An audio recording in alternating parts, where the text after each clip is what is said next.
بسم اللہ والحمد للہ والصلاة والسلام علی رسول اللہ اما بعد۔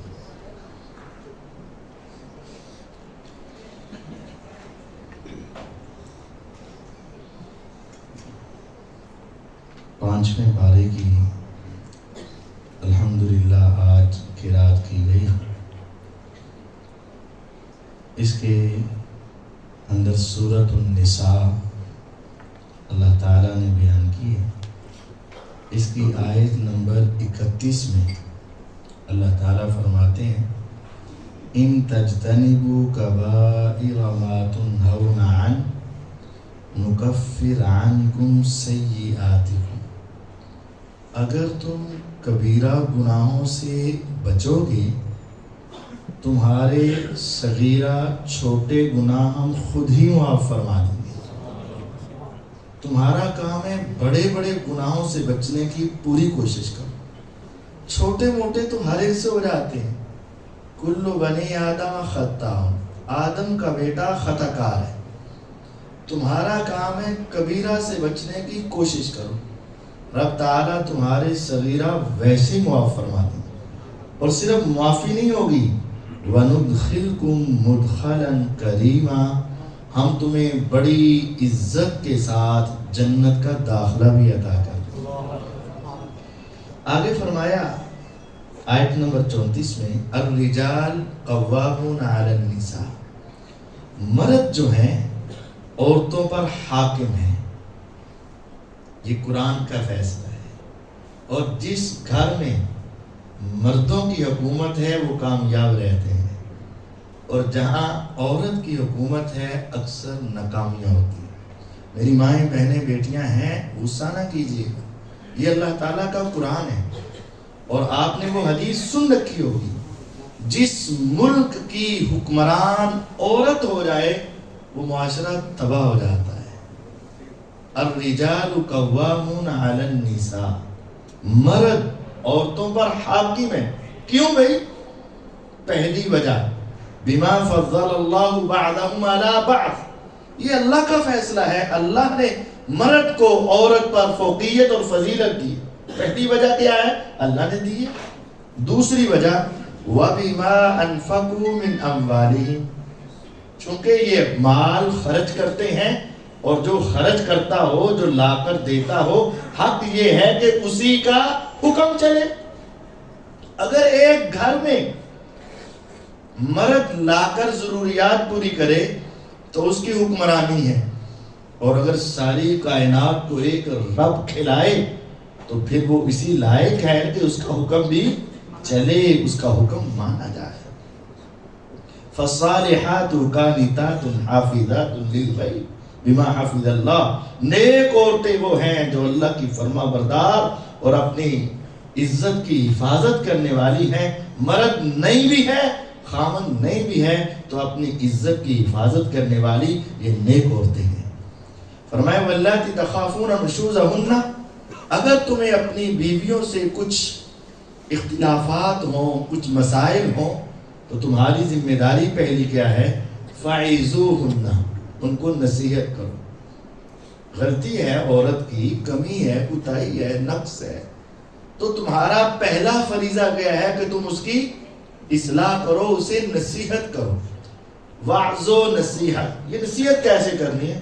ہمارے ہاں نصیحت کی جاتی ہے، بیوی کو کٹہرے میں کھڑا کیا جاتا ہے، باپ بھی ہے، ساس بھی ہے، سسر بھی ہے، بھائی بھی ہے، دیور بھی ہے، جیٹ بھی ہے، نند بھی ہے، جٹانیاں بھی ہیں اور درانیاں بھی ہیں، اور ان سب کے اندر بٹھا کر اس سے ہر ایک چیز کا سوال اور اس کی عزت کو خراب کیا جاتا ہے، اور پھر کہا جاتا ہے انہوں 50 باری سمجھایا، انہوں سمجھ نہیں آتی۔ ارے یہ سمجھانے کا طریقہ نہیں ہے۔ وعظ و نصیحت کا مطلب یہ ہے کہ آپ کسی کے سامنے کچھ نہ کہیں، جس طرح تیری عزت ہے، تیرا احترام ہے، جس طرح تیرا وقار ہے، اگر سب کے سامنے تجھے اس طرح ذلیل کیا جائے تم بھی کسی بات کو ماننے کے لیے تیار نہیں ہوگے۔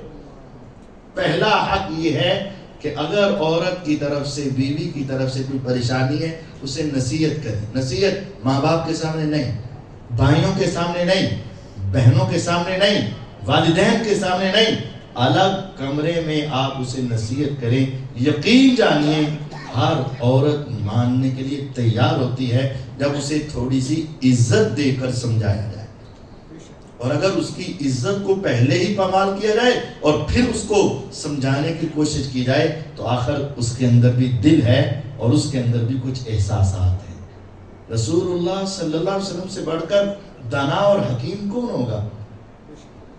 آپ گھر میں ہیں، ایک دوسری بیوی سوکن، اس نے اچھا کھانا بنایا، فریزر اس وقت تھے نہیں کہ سنبھال لیتی، 9 دن کے بعد باری آئے گی تو کھلا دوں گی، اچھا سارا بنایا، کہا پتہ نہیں حضور کب آئے، اس وقت تک ہمارے پاس رہے نہ رہے، خادمہ کو بلایا، اس کو تھمایا، اس کو پکڑایا، اس نے برتن لیا، تلاش کیا، حضور کو پتہ چلا امی عائشہ رضی اللہ عنہا کے گھر میں، وہ چلی گئی خادمہ وہاں، حضور یہ آپ کے لیے کھانا آیا۔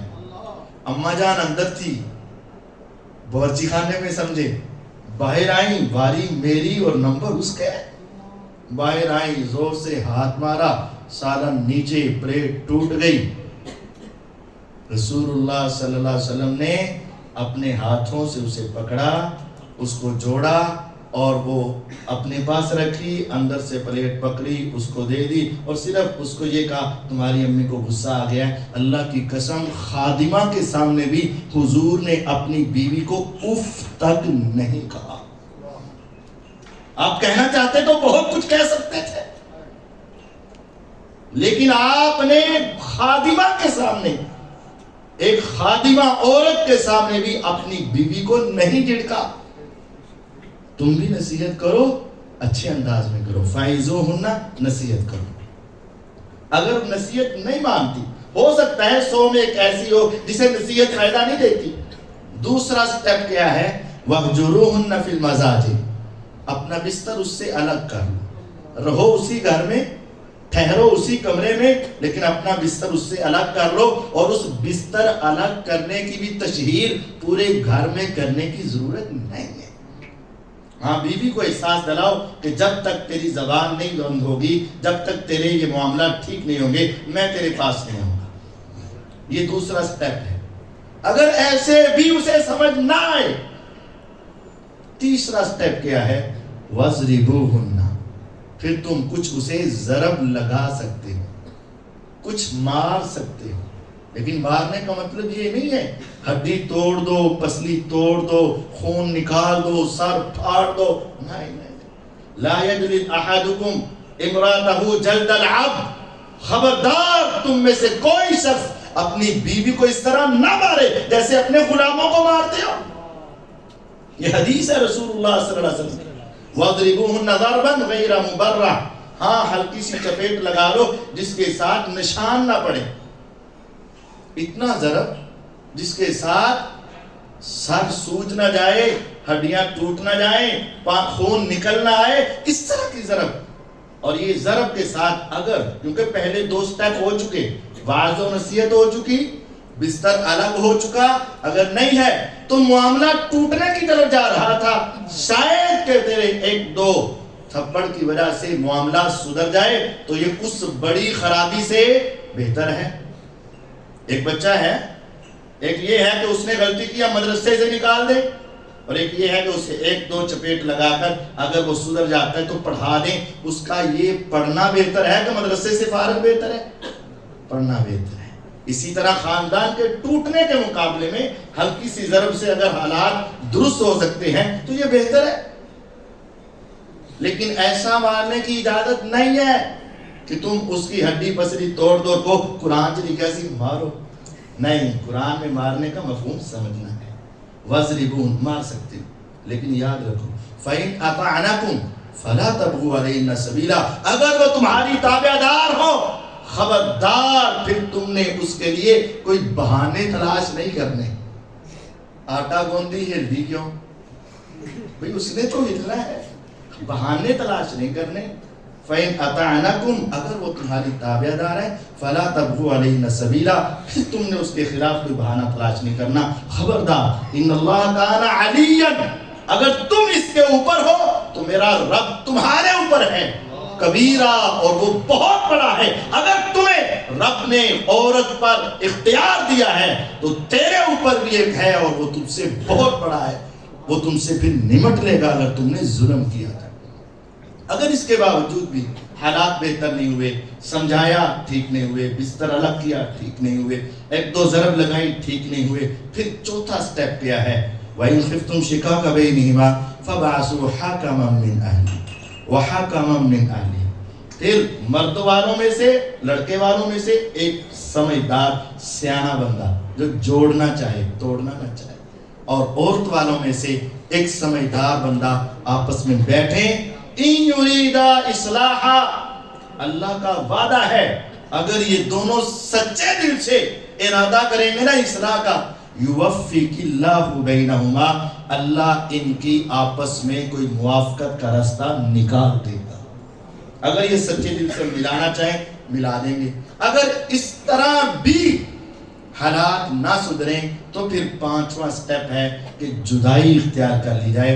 طلاق پانچویں نمبر پر آتی ہے، جیسا کہ میں نے دوسرے روز کہا تھا کہ ایک ڈھنگ سے طلاق نہیں دینی، اسلام نے کچھ SOPs رکھے ہیں، کچھ کرائٹیریا رکھے ہیں، یہ کام کرو، اس کے بعد اگر تمہاری زندگی اجیرن بن جائے پھر عورت بھی جدائی چاہ سکتی ہے، مرد بھی جدائی چاہ سکتی ہے۔ پھر آگے اللہ تعالیٰ نے فرمایا یومئذ یود الذین کفروا وعصوا الرسول لو تسوی بہم الارض، روز قیامت بہت سخت دن ہوگا، اس روز کافر اور رسول کے نافرمان چاہیں گے کاش کہ ہمیں بھی مٹی بنا کر زمین کے اندر ملا دیا جائے، ہمارے ذرات بھی نظر نہ آئے۔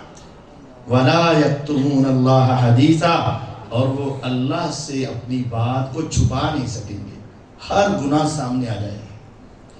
آگے یا ایھا الذین آمنوا لا تقربوا الصلاۃ وانتم سکارى حتی تعلموا ما تقولون، یہ بڑی گہری بات سمجھانے لگا ہوں، پوری توجہ کی ضرورت ہے۔ اے ایمان والو، جب تم نشے کی حالت میں ہو نماز کے قریب نہیں جانا۔ کب تک نہیں جانا؟ جب تک تمہیں اپنے پڑے ہوئے کی سمجھ نہ آئے اس وقت تک نماز کے قریب نہیں جانا۔ شروع اسلام میں بڑی حکمت، دانائی، سمجھداری کے ساتھ آہستہ آہستہ لوگوں کو قریب کیا اور شراب کو آہستہ آہستہ حرام کیا، درجہ بدرجہ۔ اول مرحلہ یہ اچھی چیز نہیں ہے، دوم مرتبہ اس کا منافع فائدہ کم اور نقصان زیادہ ہے، تیسری مرتبہ یہ شیطانی عمل ہے، اس سے بچ جاؤ، پھر حرام کر دی گئی۔ لیکن جن دنوں میں ابھی حرام نہیں تھی ان دنوں میں کہا گیا جب تک تم حالت نشے کی ہو، تمہیں پڑے ہوئے کی سمجھ نہ آئے، اس وقت تک نماز نہیں پڑھنی۔ کب پڑھنی ہے؟ جب بول رہے ہو اس کی کیا آ جائے۔ ان کو روکا گیا نشے کی وجہ سے، سمجھ نہیں آئی، نہیں پڑھنی۔ ہم نے الحمدللہ نشہ تو نہیں کیا لیکن سمجھ تو ہمیں بھی نہیں آتی، ہم بغیر نشے کے ہی نشئی ہیں، ہمیں بھی نہیں پتا ہم کیا پڑھ رہے ہیں، قیام میں، رکوع میں، سجدے میں، تشہد میں کیا پڑھ رہے ہیں، کیا مانگ رہے ہیں، کیا باتیں کر رہے ہیں۔ ان کو روکا گیا جب تک تمہیں سمجھ نہیں، نماز نہیں۔ اور ہمیں 50 سال ہو گئے لیکن سمجھ نہیں، پھر بھی نماز جاری ہے۔ اس آیت سے کئی ایک محدثین نے یہ مسئلہ اخذ کیا ہے، ہو سکتا ہے کہ اس آدمی کی نماز قبول نہ ہو جسے اپنی نماز کا ترجمہ نہیں آتا۔ خدا را اپنی نماز کو سمجھے، جو پڑھ رہے ہو تمہیں پتا ہو میں کہہ کیا رہا ہوں۔ سادہ سی مثال ہے، رکوع گئے، ولی اللہ بھی رکوع میں گئے، گناہگار بھی گئے، خطاکار بھی گئے، پہلی مرتبہ نماز پڑھنے والا بھی رکوع میں گیا، رکوع سے اٹھا تو کیا کہا؟ سمع اللہ لمن، کیا ترجمہ ہے اس کا؟ جس نے بھی اس کی تعریف کی اس نے سب کی سن لی۔ مجھے نہیں پتا چلا میرے ساتھ والے نے کیا پڑھا، مجھے نہیں علم میرے بھائی والے نے کیا پڑھا، آگے والے نے پڑھا یا نہیں پڑھا، میں نہیں سن سکا، لیکن میرا عقیدہ اور ایمان یہ ہے عرشوں کے اوپر بیٹھا رب ان کی آوازوں کو سن رہا تھا۔ میں خود پڑھ رہا تھا، میری آواز کسی کو نہیں گئی، لیکن میرا عقیدہ ہے سمع اللہ لمن حمدہ، جس نے اس کی تعریفیں کی اس رب نے اس کی نماز میں یہ کہتے ہیں سن لی، باہر جا کے نے میری سنتا ہی نہیں، تیری موڑتا ہی نہیں۔ نماز میں کہا جا رہا ہے سمع اللہ لمن، اور بعد میں کہتے ہیں میری سنتا ہی نہیں۔ چھت پہ جانے کے لیے سیڑھی کی ضرورت ہے، اللہ کے بندے رکوع میں کون سی سیڑھی لگائی تو نے جو رب نے سن لی؟ وہاں کہتے ہو سن لی اور بعد میں کہتے ہو نہیں سنی۔ تشہد میں بیٹھتے تو کہتے ہو ربی جعلنی مقیم الصلاۃ ومن ذریتی ربنا وتقبل دعا ربنا اغفر لی ولوالدی، ڈائریکٹ بچوں کو سکھاتے ہو بیٹا میرے لیے دعا کرنا، رب ارحمہما کما ربیانی صغیرا ربنا آتنا فی الدنیا حسنہ ربنا ظلمنا انفسنا رب زدنی علما، ساری دعائیں سکھاتے ہو تو پھر اس کو یہ بھی کہتے ہو کہ ڈائریکٹ نہیں سنتا تو وہ پوچھے گا ابو جان جو آپ نے یہ دعائیں سکھائی ہیں پھر یہ غلط سکھائی ہیں مجھے، یہاں تو ساری ربنا ربنا ربنا ربنا۔ تو میں مانتا ہوں سمع اللہ لمن، نماز آپ سمجھ کر پڑھیں، جس وقت تک تمہیں سمجھ نہیں نماز کے قریب نہ جاؤ، حتیٰ تعلموا ما تقولون، حتیٰ کہ تمہیں اپنے کہے ہوئے کا علم ہو جائے۔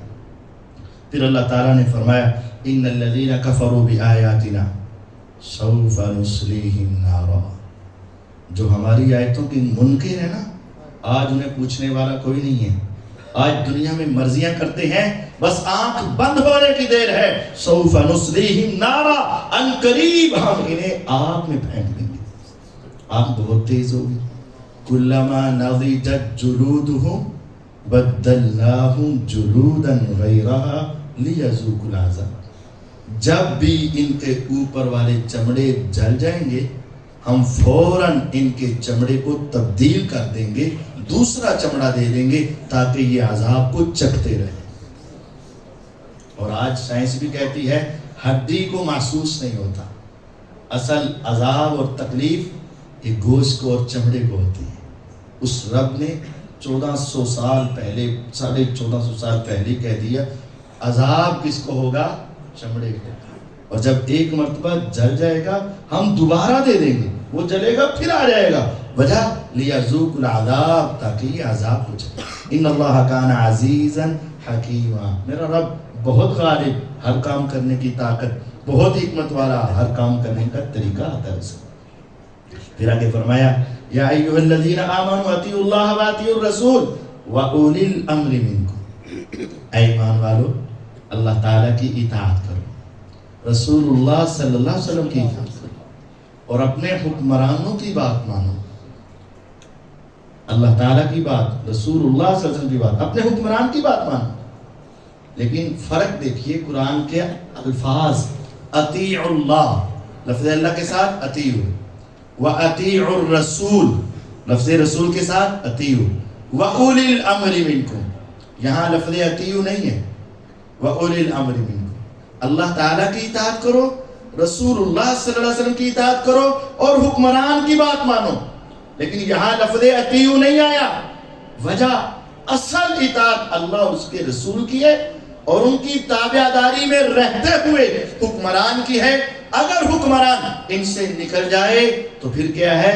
فَإِن تَنَازَعْتُمْ فِي شَيْءٍ، اگر کسی مسئلے میں تمہارا اختلاف ہو گیا، تنازع پڑ گیا، ایک عالم صاحب یہ کہہ رہے ہیں، دوسرے مفتی صاحب یہ کہہ رہے ہیں، ایک مولوی صاحب یہ کہہ رہے ہیں، دوسرے عالم صاحب یہ کہہ رہے ہیں، فَإِن تَنَازَعْتُمْ فِي شَيْءٍ، کسی مسئلے میں تمہارا تنازع ہو گیا، اب اس کا حل کیا ہے؟ فَرُدُّوهُ إِلَى اللَّهِ وَالرَّسُولِ، پھر اس کو لے جاؤ اللہ اور اس کے رسول صلی اللہ علیہ وسلم کی طرف۔ یہاں سے حکمران ختم ہوگی، یہاں سے علماء ختم ہوگی، اللہ کی بات، رسول اللہ کی بات، حکمرانوں کی بات۔ لیکن اگر اختلاف ہو جائے تو اختلاف کا حل کہاں ہے؟ اللہ اور اس کے رسول صلی اللہ علیہ وسلم، تیسری کوئی اتھارٹی نہیں۔ لیکن آگے اللہ تعالیٰ نے فرمایا ان کنتم تؤمنون باللہ والیوم الآخر، اگر تمہیں اللہ پر ایمان، آخرت پہ یقین ہے تبھی تو تم یہ کرو گے، اور اگر تم نے ایسا کر لیا ذالک خیر، یہ بہت بہتر ہے، وَأَحْسَنُ تَأْوِيلًا، اور اس کا انجام بھی بہت اچھا ہوگا۔ پھر آگے اللہ رب العزت فرماتے ہیں وَمَا لَكُمْ لَا تُقَاتِلُونَ فِي سَبِيلِ اللَّهِ، ارے تمہیں کیا ہو گیا، تم اللہ کے راستے میں جہاد ہی نہیں کرتے۔ وَالْمُسْتَضْعَفِينَ مِنَ الْوِلْدَانِ، فلسطین کے کمزور بچے، من الرجال کمزور مرد، والنساء کمزور عورتیں، والولدان کمزور بچے، وہ کہہ رہے ہیں ربنا اخرجنا من هذه القرية الظالم اهلها، مولا ہمیں اس بستی سے نکال دے، یہاں کے رہنے والے بڑے ظالم ہیں۔ وَاجْعَلْ لَنَا مِن لَّدُنْكَ وَلِيًّا وَاجْعَلْ لَنَا مِن لَّدُنْكَ نَصِيرًا، اللہ اپنی جناب کی طرف سے ہمارے کوئی دوستی بنا دے، ہمارے کوئی مددگار بنا دے۔ فرمایا الَّذِينَ آمَنُوا يُقَاتِلُونَ فِي سَبِيلِ اللَّهِ، اہل ایمان اللہ کے راستے میں اسلام کو غالب کرنے کے لیے جہاد کرتے۔ وَالَّذِينَ كَفَرُوا يُقَاتِلُونَ فِي سَبِيلِ الطَّاغُوتِ، اور جو کافر ہیں یہ شیطان کے راستے میں لڑائی کرتے ہیں۔ فَقَاتِلُوا أَوْلِيَاءَ الشَّيْطَانِ، شیطان کے دوستوں کے ساتھ تم لڑائی کرتے رہو۔ پھر اللہ رب العزت نے اس کے آخر میں جا کر فرمایا ان اللہ لا یغفر ان یشرک بہ ویغفر ما دون ذلک لمن یشاء، میرا اللہ شرک معاف نہیں کرے گا، اس سے کم جتنے بھی گناہ ہوں گے میرا رب جسے چاہے گا بغیر سزا کے معاف کر دے گا، جسے چاہے گا سزا دے کر معاف کر دے گا، لیکن شرک کبھی معاف نہیں ہوگا۔ شرک نہ سزا کے ساتھ نہ بغیر سزا کے، شرک معاف نہیں ہے، شرک کی سزا ختم ہی نہیں ہوگی۔ شرک کے علاوہ کروڑ گناہ بھی ہوں، میرے رب کی رحمت آئے تو بغیر عذاب کے معاف کر دے، میرا رب غصے میں آئے تو سزا دے کر معاف کر دے گا، بالآخر معافی لازم ہے، لیکن شرک رب تعالیٰ معاف نہیں کرے گا۔ وَمَن يُشْرِكْ بِاللَّهِ، جو اللہ کے ساتھ شرک کرے گا فقط ضل ضلالا بعیدا، بہت دور کا وہ گمراہ ہو گیا۔ پھر آخر میں اللہ تعالیٰ نے منافقین کا تذکرہ کیا تو فرمایا ان المنافقین یخادعون اللہ وهو خادعهم، منافق سمجھتے ہیں ہم اللہ کو دھوکہ دے رہے ہیں، تو مسلمان اندر ادھر کعبہ بے مسلمانوں کو پتہ ہی نہیں چلے۔ فرمایا اللہ کو یہ دھوکہ نہیں دے سکتے، یہ تو اپنے آپ کو دھوکہ دیتے ہیں۔ ان کی نشانی کیا ہے منافقوں کی؟ وَإِذَا قَامُوا إِلَى الصَّلَاةِ قَامُوا كُسَالَىٰ، جب یہ نماز کے لیے کھڑے ہوتے ہیں نا تو ان کی جان نکلی ہوتی ہے، بڑے سست ہو کر کھڑے ہوتے ہیں۔ یُرَاءُونَ النَّاسَ، پڑھتے کیوں ہیں؟ بس دکھاوے کے لیے۔ وَلَا يَذْكُرُونَ اللَّهَ إِلَّا قَلِيلًا، اللہ کو بہت کم یاد کرتے ہیں۔ مُذَبْذَبِينَ بَيْنَ ذَلِكَ، یہ تو درمیان میں ہے، لا الہ الا نہ پکے مومن ولا الہ الا نہ پکے کافر، درمیان میں رہتے ہیں۔ ایسے منافق ان المنافقین فی الدرک الاسفل من النار، یہ منافق جہنم نہیں، جہنم کے سب سے نچلے گڑھے میں ہوں گے۔ سامنے کافر ہے، پتہ ہے کافر ہے، لیکن اوپر سے مومن اندر سے منافق کافر، یہ بڑا خطرناک ہے، یہ کافر سے بھی بڑا کافر ہے، اور یہ جہنم کے سب سے نچلے گڑھے میں۔ اور آخری آیت میں اللہ تعالیٰ فرماتے ہیں ما یفعل اللہ بعذابکم ان شکرتم وآمنتم، اگر تم ہی شکر گزار بن جاؤ اور تم ہی ایمان لے آؤ تو اللہ کو کیا ضرورت ہے کہ تمہیں عذاب دیتا پھرے؟ اسے عذاب دے کر کوئی خوشی نہیں ہوتی، اسے معاف کر کے خوشی ہوتی ہے۔ وہ سزا دے کر خوش نہیں ہوتا، وہ معافی دے کر خوش ہوتا ہے۔ میرے آقا علیہ السلام کی حدیث ہے، لمبی حدیث، خلاصہ یہ ہے، فرمایا ایک بندہ اپنا ساز و سامان لے کر اونٹ پہ رکھ کے جنگل کا سفر، درمیان میں پہنچا، سواری غائب، سو گیا کہ اسی جگہ پہ مر جاتا ہوں، دوبارہ اٹھا تو سواری یہاں، دیکھ کے اتنا خوش ہوا، زندگی مل گئی، اولاد مل گئی، بیوی مل گئی، بچے مل گئے، ماں باپ مل گئے، اگر یہ سواری نہ آتی میں یہی مر جاتا، بھوکا پیاسا مر جاتا۔ سواری آئی، دیکھ کے دل باغ باغ ہوا، بولنے لگا، ہوش ہی اڑ گئے، کہنے لگا اس طرح کا ہوتا ہے رب اور ایسا ہوتا ہے بندہ۔ اللہ کو بندہ بنا دیا اور اپنے آپ کو بول رہا ہے سمجھ نہیں آ رہی کیا کہہ رہا ہے. میرے پیغمبر علیہ السلام فرماتے ہیں جتنی خوشی اس بندے کو ہوئی ہے نا اپنی سواری کے ملنے پر، اس سے زیادہ خوش میرا رب تب ہوتا ہے جب بندہ آ کے معافی مانگ کے جہنم سے آزاد ہو جاتا. اللہ تمہیں عذاب نہیں دینا چاہتا. شرط یہ ہے تم شکر گزار بن جاؤ، ایمان لے آؤ. اللہ تعالیٰ ہمیں اپنے شکر گزار بندوں میں شامل فرمائے، مومن بندوں میں شامل فرمائے. وآخر دعوانا ان الحمدللہ رب العالمین. جی پیچھے ضیافت کے لیے تشریف لے جائیں اور ساتھ ساتھ یہ سوال بھی سن لیں. ایک سوال آیا ہے کہ اگر کوئی لیٹ ہو گیا اور وہ تراویح میں پہنچا تو کیا وہ اپنی نماز تراویح کے ساتھ پڑھ سکتا ہے؟ جی ہاں، نفلی نماز کے پیچھے فرضی نماز ہو سکتی ہے. نفلی نماز کے پیچھے فرضی نماز ہو سکتی ہے. دلیل کیا ہے؟ سیدنا معاذ بن جبل رضی اللہ تعالی عنہ رسول اللہ صلی اللہ علیہ وسلم کے ساتھ عشاء کی نماز پڑھتے، فرض اپنے پڑھ لیتے، پھر اپنے محلے میں جاتے، وہاں جا کر نفل نماز پڑھاتے اور محلے والے سارے عشاء کی نماز پڑھتے. تو امام کے نفلی اور مقتدیوں کے فرض ہو جاتے. اسی طرح امام تراویح نفل پڑھ رہا ہے، پیچھے آ کے آپ فرض پڑھ سکتے ہیں، کوئی حرج اور گناہ کی بات نہیں. وطروں کی دعا میں کہاں پر آمین کہنا ہے، کہاں پر نہیں کہنا، آپ دعا ہی پڑھو. آپ کو آمین کہنے کی ضرورت ہی نہ رہے، آپ دعا پڑھو. اللہم اہدنا فی، آپ ہی پڑھو پیچھے سے دعا پڑھیں، باقی کچھ بھی سوال باقی رہے گا ہی نہیں آپ کا. اور